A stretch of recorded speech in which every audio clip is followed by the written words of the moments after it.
Hello friends, नमस्कार। Welcome back my channel talent teacher job में। प्रियंका स्वागत करती हूँ आप सभी का आपके अपने चैनल टैलेंट टीचर जॉब में। दोस्तों, आज हम बीएड प्रथम वर्ष प्रथम प्रश्न पत्र ज्ञान और पाठ्यक्रम के विषय में पढ़ेंगे और ये है आपका लेक्चर नंबर 30।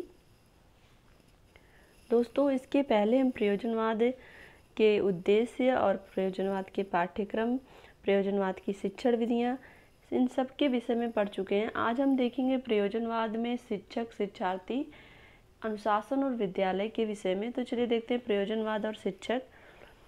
प्रयोजनवादी विचारकों के अनुसार शिक्षक का प्रमुख कार्य बालकों द्वारा प्रभावपूर्ण अनुभव प्राप्त करने के लिए उपयुक्त परिस्थितियां पैदा करना है। ये बालक को शिक्षा का केंद्र मानते हुए कहते हैं कि बालक को उसकी रुचि, रुझान, आवश्यकता, शक्ति, मनोवृत्ति आदि के अनुसार शिक्षा दी जानी चाहिए। तो दोस्तों, यहाँ पर हम बात करें प्रयोजनवाद और शिक्षक के विषय में, तो प्रयोजनवादी विचारकों के अनुसार शिक्षक का प्रमुख कार्य बालकों द्वारा प्रभावपूर्ण अनुभव प्राप्त करने के लिए उपयुक्त परिस्थितियाँ यानी कि वातावरण का निर्माण करना है। और ये बालक को शिक्षा का केंद्र मानते हैं और कहते हैं कि बालक को उसकी रुचि, आवश्यकता, रुझान और शक्ति, मनोवृत्ति के अनुसार ही शिक्षा दी जानी चाहिए। तो शिक्षक का कार्य बालक के मस्तिष्क में परंपरागत मूल्यों और आदर्शों को भरना नहीं है। यहाँ पर हम देखें तो प्रयोजनवाद में शिक्षक का जो कार्य है वो केवल बालकों के लिए उचित वातावरण तैयार करना और उनकी आवश्यकता, रुझान के अनुसार ही उन्हें अनुभव के माध्यम से शिक्षा देना। यहाँ पर हम देखें तो शिक्षक का कार्य बालक के मस्तिष्क में परंपरागत मूल्यों और आदर्शों को भरना नहीं है, बल्कि उन्हें ऐसे योग्य बनाना है कि वो अपनी आवश्यकताओं को पूरा करके अपने जीवन में आने वाली समस्याओं का समाधान कर सकें। शिक्षा ही विद्यालय में उच्च सामाजिक वातावरण का सृजन करता है, इसलिए उससे अपेक्षा की जाती है कि वह बालकों के लिए जो बालक हैं उनके साथ सहानुभूतिपूर्ण और व्यक्तिगत संपर्क रखे और ऐसे संपर्क के माध्यम से उनमें सामाजिक आदतों, सामाजिक रुचियों और सामाजिक दृष्टिकोणों का विकास करें। तो दोस्तों, यहाँ पर हम देखें तो शिक्षक के लिए भी ये एक तरह से शिक्षक बालकों को निर्देश नहीं बल्कि उन्हें सहायता ही प्रदान कर सकता है। और साथ ही यहाँ पर हम देखें तो शिक्षा ही विद्यालय में उच्च सामाजिक वातावरण का सृजन करता है। शिक्षक ही विद्यालय में उच्च सामाजिक वातावरण का सृजन करता है और उससे ये अपेक्षा की जाती है कि वह बालकों के साथ सहानुभूति पूर्ण और व्यक्तिगत संपर्क रखे और ऐसे संपर्क के माध्यम से उनमें सामाजिक आदतों, सामाजिक रुचियों, सामाजिक दृष्टिकोणों का विकास करे। तो शिक्षक क्या करता है, बालक के साथ ऐसा व्यवहार करता है जिससे उसके अंदर सामाजिक आदतों, रुचियों और सामाजिक दृष्टिकोणों का विकास हो। इस संबंध में रास का मत है कि प्रयोजनवाद उस शिक्षक को ठीक समझता है जो पुस्तकीय प्रवृत्ति को अनुचित समझते हुए यह मानता है कि बालक को निरंतर पढ़ते रहने से वैसी अच्छी शिक्षा नहीं मिल पाती जैसे उसे स्वयं के काम से मिलती है। तो दोस्तों, यहाँ पर हम देखें रॉस का मत है कि प्रयोजनवाद उस शिक्षक को ठीक मानता है या ठीक समझता है जो पुस्तकीय प्रवृत्ति को यानी कि पुस्तकीय ज्ञान को महत्व ना दे करके ऐसे ज्ञान को महत्व दे जो कि बालक स्वयं अपने अनुभव के आधार पर या अपने कार्यों के माध्यम से सीखता है। तो अब हम देखते हैं, ये हो गया आपका शिक्षक प्रयोजनवाद में। अब हम देखते हैं प्रयोजनवाद और शिक्षार्थी। प्रयोजनवाद के अनुसार छात्र अनुभव का केंद्र है। यदि वह अनुभव करने में सक्षम नहीं है तो उसकी शिक्षा संभव नहीं है। तो यहाँ पर हम देखें प्रयोजनवाद में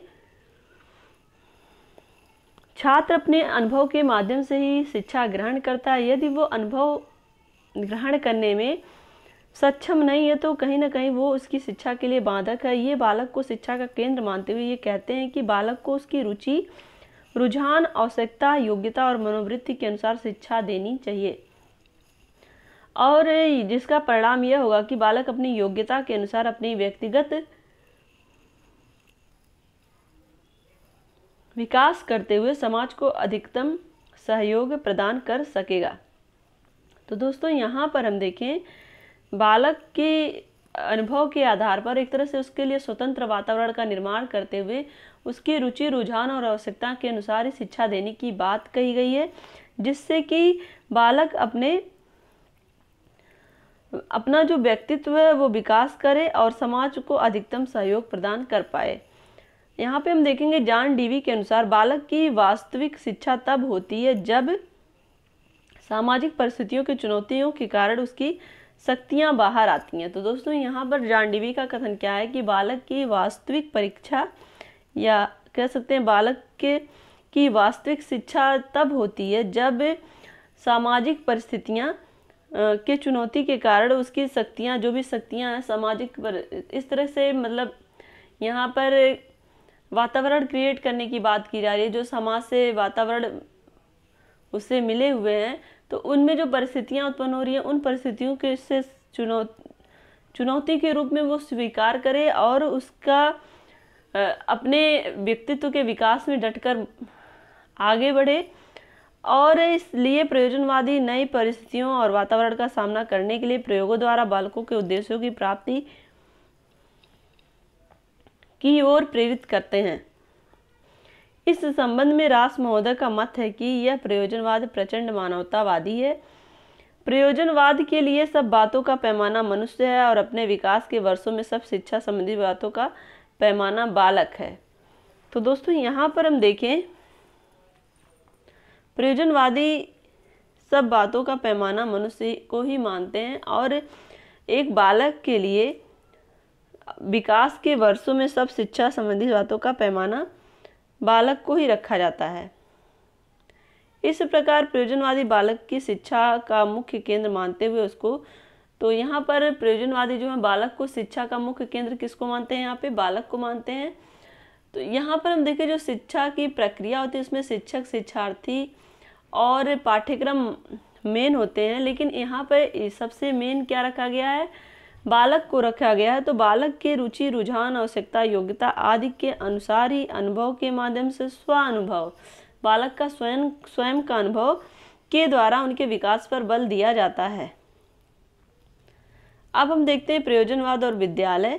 प्रयोजनवादी विद्यालय को एक प्रयोगशाला मानते हैं जहाँ पे बालक अपने स्व अनुभव के आधार पर प्रयोग करता है। विद्यालय में बालक अपने प्रयोग करता है और अपनी समस्याओं का समाधान करता है। प्रयोजनवादी विचारक परंपरागत विद्यालय का विरोध करते हैं। उनके अनुसार ऐसे विद्यालय पूर्व निर्धारित उद्देश्यों को लेकर संचालित होते हैं, जबकि उद्देश्य शिक्षा के ना होकर बालकों के होते हैं, जो परिस्थिति और आवश्यकता के अनुसार बदलते रहते हैं।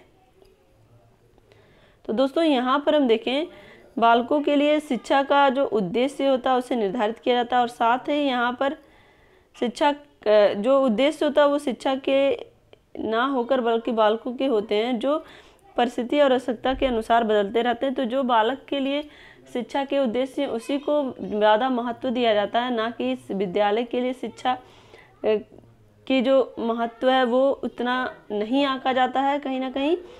और यहाँ पर हम देखें परिस्थिति और आवश्यकता के अनुसार बदलते रहते हैं।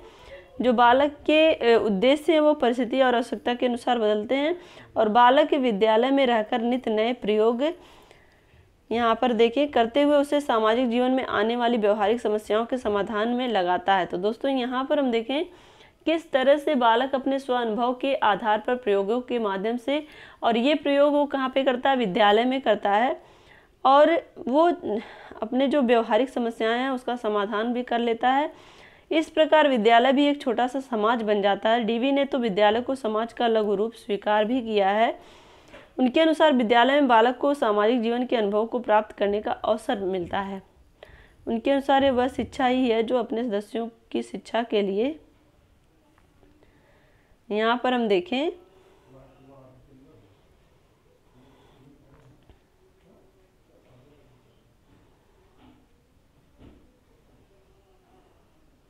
मार्ग व साधन का निर्धारण करती है।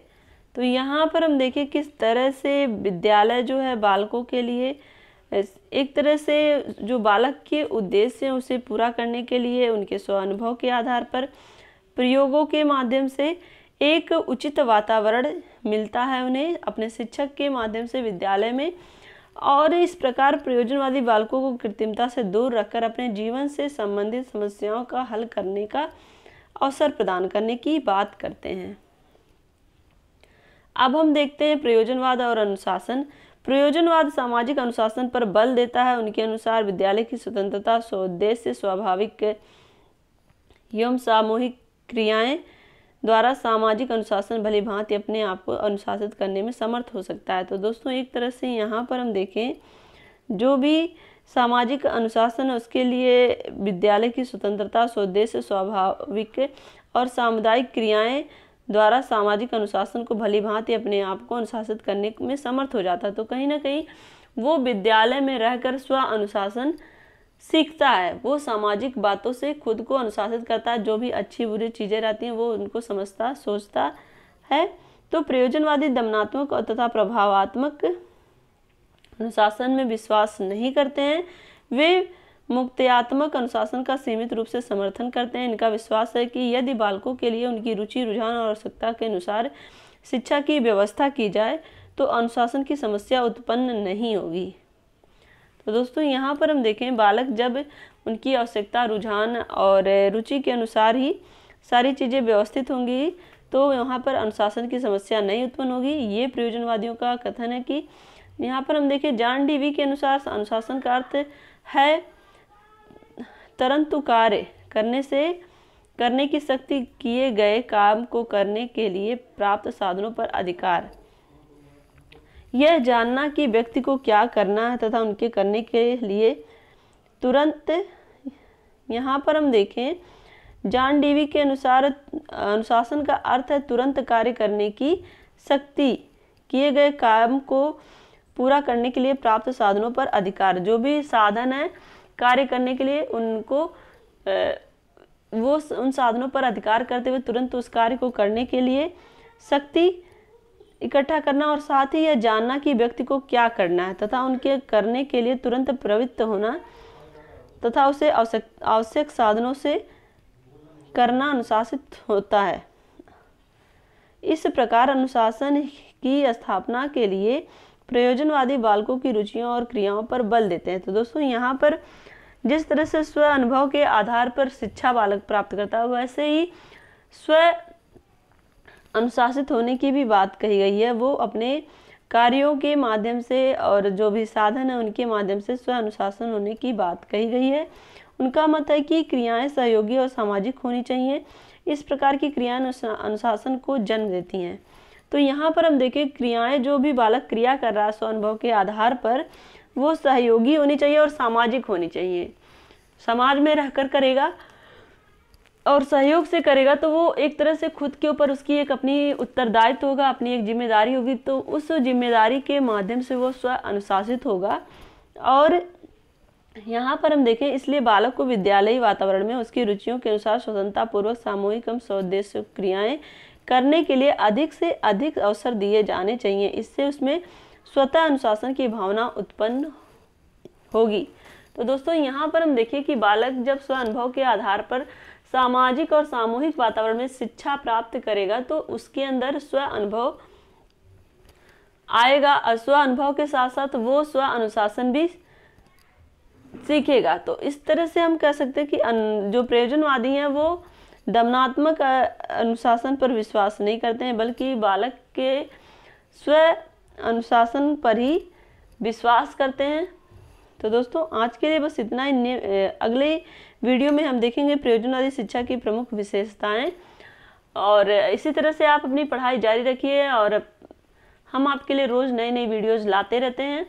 आप इसको भी कंटिन्यू करते रहिए और अपनी पढ़ाई हमेशा मेहनत से करिए, क्योंकि आपकी यही मेहनत आपके आने वाले जो भी कंपटीशन एग्ज़ाम होंगे, चाहे वो टेट का हो या फिर आपका सुपर टेट या सी टेट का हो, उन सब में ये सारे टॉपिक आपको काम आने वाले हैं। तो दोस्तों आप अपनी मेहनत से ही सब कुछ हासिल कर सकते हैं। इसी तरह से खुश रहिए, मस्त रहिए, अपना भी ध्यान रखिए, अपनों का भी ध्यान रखिए। हमसे जुड़ने के लिए थैंक यू सो मच। जय हिंद।